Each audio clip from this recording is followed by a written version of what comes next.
So I was on Instagram the other day and I got an absolutely mythical reel pull. This guy goes up to this girl and he says, "Oh, my friend thinks you're really cute, but he's a snake. Do you mind if I translate for him?" And then this mad lad, using no arms, on his stomach, waddles his way over and starts speaking parcel tongue. And guys, this shit had me cheesing. Okay, I love this shit. I highly encourage it. Get out and do it. It's amazing. But then you get in the feels a bit. It was approaching Valentine's Day, and I asked a girl to be my Valentine. She said no, and that's completely fine. This isn't going to be a woman complaining video because I'm actually quite appreciative of women. But I was talking to my therapist about it, and I said it must have been nice to be asked that. Because see, me personally, I have never been asked to be someone's Valentine. I've never been on a date or been asked on a date. And my last girlfriend was way back in middle school, so not much motion on the romance front. There's not much going on for your boy. And I remember I also brought up the reel I saw to my therapist, and I asked, has a girl ever put that much effort into getting a guy's number? No, of course. I'm sure it's happened. But my point was, it's definitely not something I've seen or heard happen. Definitely not in real life, maybe in a movie or something. It's just certainly not, the common thing by any means. And even when a girl does put that much effort in, it still feels like it doesn't end with her asking the guy out. Like she will set up the cleanest three-pointer. She'll run 95% of the marathon at God's speed. But then at the very end, it's on the guy to seal the deal and ask her out. And like I said, this is not a video that's going to complain about women because I completely understand why it's like that. Throughout history, women were seen as the prizes to be won instead of genuine people, and they were taught to embrace that. They were taught to make themselves desirable, to see themselves through a male lens so they'll eventually get a husband. And in a lot of cases, it was seen as shameful for a woman to make the first move for her and the man. I remember when I was younger, I was having a conversation with my dad on why men are expected to pay for dates and how that was unfair.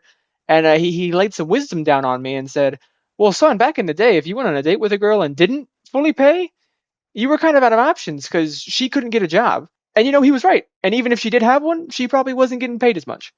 But here we are in the glorious age of 2026. And I find that a large approach to fix the inequality of things wasn't to, balance it out and encourage women to show some agency in their pursuit of relationships. Instead, they kind of doubled down and said, yeah, they better work that hard for you. That's bare minimum. If he ain't do a Proto Nova Volt to impress you before asking you out, he ain't worth it. He for the streets. And of course, I know it's not like that for all girls. And I know a lot of people in general are just scared to make the first move these days, like we are in a loneliness epidemic. But it hurts because I'm here and I am trying really hard. I'm putting in a lot of effort to find a relationship and it's hard. But I don't feel like I can stop either because if I do, I feel like the chances of any girl doing the same for me are pretty slim. So my own efforts are really all I got. But this is not going to be a sad video. I've come to propose a solution. March is coming, and I think we should make March Conclusive Performative Women's Month. Basically, come March, any women watching, I just want y'all to start doing shit, alright? You gotta start taking the wildest full court shots. Start breakdancing, draw him fighting space fascists on a dragon. Pretend to be a worm. But when all is said and done, take the shot, ask them out, ask their number. And even if they say no, you still had the bravery to do it. And I think that's what a lot of people get wrong about rejection is life isn't always reward based. Finding someone attractive and earnestly trying to connect with them is a beautiful thing, regardless of if the answer is no. Like when you ask people out and they reject you, most of the time they're still like, I'm flattered, thank you, but I'm sorry, I can't. And if they're super rude to you after, hey bro, you dodged a bullet. There's plenty of fish in the sea, and you were fortunate enough that the fish of despair and agony made their nature obvious to you.